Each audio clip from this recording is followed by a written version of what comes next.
Assalamualaikum warahmatullahi wabarakatuh. Perkenalkan, kami adalah mahasiswa dari Stikes Mitra Keluarga Bekasi, Prodi Gizi tingkat 2. Di sini kami akan menjelaskan mengenai mata kuliah analisa zat gizi. Materi yang akan kami bawakan adalah asam amino. Di sini kami adalah kelompok 5 yang beranggotakan Elvira Divananda, Elma Nova, Fakria Syafidawati, dan juga Fatia Zaldan. Outline atau konten yang akan kita bawakan di sini adalah yang pertama ada dasar teori, yang kedua tinjauan pustaka, dan yang terakhir adalah metode analisis. Yang pertama ada dasar teori. Asam amino adalah unit molekuler dasar yang membentuk polimer protein panjang. Ada 20 jenis asam amino dalam protein yang menjadi dasar struktur dan fungsi tubuh manusia. Setiap asam amino mengandung sedikitnya satu gugus asam karboksil COOH dan sedikitnya satu gugus asam amino NH3. Kedua gugus tersebut terikat pada atom karbon yang sama. 2. Tinjauan pustaka. Perbedaan asam amino esensial dan non-esensial. Asam amino non-esensial sama pentingnya seperti asam amino esensial. Perbedaannya adalah asam amino non-esensial dapat dibuat di dalam tubuh kita sendiri. Sementara, asam amino esensial hanya dapat diperoleh tubuh dari makanan sehari-hari karena tubuh tidak mampu memproduksinya. Klasifikasi asam amino. Asam amino esensial terdiri dari valina, leucina, isoleucina, treonina, metionina, fenilalanin, triptofan, lisina, arginina, histidina. Asam amino non-esensial terdiri dari alanin, arginin, asparagin, asam aspartat, sistein, asam glutamat, glutamin, glisin, prolin, serin, dan tirosin. Kekurangan salah satu asam amino akan menyebabkan gangguan kesehatan. Reaksi-reaksi tertentu bila ditambahkan pada protein akan memberi warna. Dalam beberapa hal, ada atau tidaknya asam amino terbentuk dapat ditunjukkan dengan tes seperti berikut. 1. Reaksi Biuret.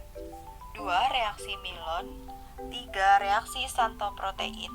4. Reaksi Molis. 5. Tes belerang. 6. Reaksi Ninhidrin.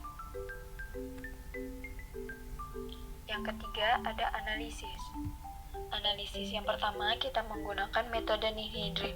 Prinsipnya yaitu semua asam amino atau peptid yang mengandung asam amino bebas bereaksi dengan ninhidrin membentuk kompleks berwarna biru, aldehid, karbon dioksida, dan amonia.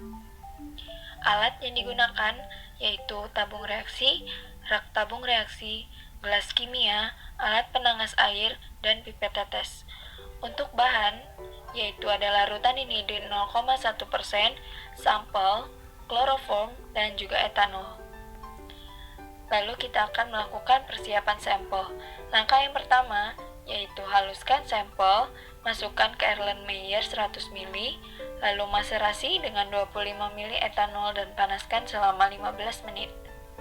Langkah kedua, saring ke Erlenmeyer 50 ml dalam keadaan panas dan uapkan sampai seluruh etanol habis. Dan langkah yang ketiga yaitu tambahkan CHCl3 dan Aquades 5 ml, lalu kocok dan biarkan kloroform dan air memisah. Fraksi air digunakan untuk pemeriksaan asam amino. Selanjutnya kita akan melakukan pengujian ninhidrin. Langkah pertama, masukkan fraksi air ke dalam tabung reaksi sebanyak 2 ml. Langkah kedua, tambahkan 5 tetes larutan ninhidrin 0,1%. Dan langkah ketiga, campuran dipanaskan selama 10 menit. Dan yang terakhir, hasil positif mengandung asam amino ditandai dengan terbentuknya larutan berwarna biru atau keunguan. Selanjutnya ada metode titrasi formul. Prinsipnya, suatu titrasi asam basa di mana ada penambahan formaldehid pada larutan asam amino agar pH buffer gugus amino lebih rendah dari asalnya, sehingga gugus amino dapat dititrasi secara kuantitatif dan titik akhir dapat ditunjukkan dengan terjadinya perubahan warna dari indikator. Indikator yang digunakan yaitu phenolphthalein. Selanjutnya ada alat dan bahan.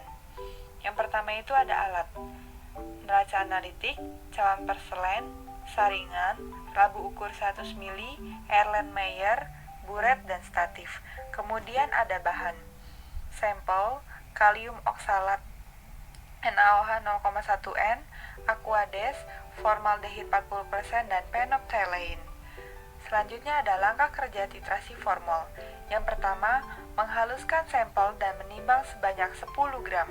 Yang kedua, dilarutkan dalam 100 mili aquades dan distir selama 15 menit kemudian disaring. Yang ketiga, filtrat diencerkan dengan aquades dalam labu ukur 100 mili hingga batas tera. Yang keempat, ambil 10 mili larutan sampel, tambahkan 20 mili aquades, 0,4 mili kalium oksalat, dan 1 mili indikator. Selanjutnya, langkah kelima yaitu titrasi dengan NaOH 0,1 N hingga berwarna merah muda. Yang keenam, tambahkan 2 mili formaldehid 40% dan ditambahkan indikator PP. Yang ketujuh, titrasi kembali dengan NaOH 0,1 N dan yang terakhir, catat volume NaOH dan dihitung kadarnya. Selanjutnya, ada kelebihan dan kekurangan. Kelebihan yang pertama itu murah, cepat, dan tidak memerlukan keahlian khusus. Yang kedua, regensia yang digunakan sering dijumpai dan mudah didapatkan. Yang ketiga, menggunakan prinsip titrasi asam basa yang sudah sering digunakan. Yang selanjutnya ada kekurangan. Yang pertama, hanya tepat digunakan untuk menentukan suatu proses terjadinya pemecahan. Yang kedua, kurang tepat untuk menentukan jenis protein tertentu. Sekian dari kelompok kami, kurang lebihnya mohon maaf. Wassalamualaikum warahmatullahi wabarakatuh.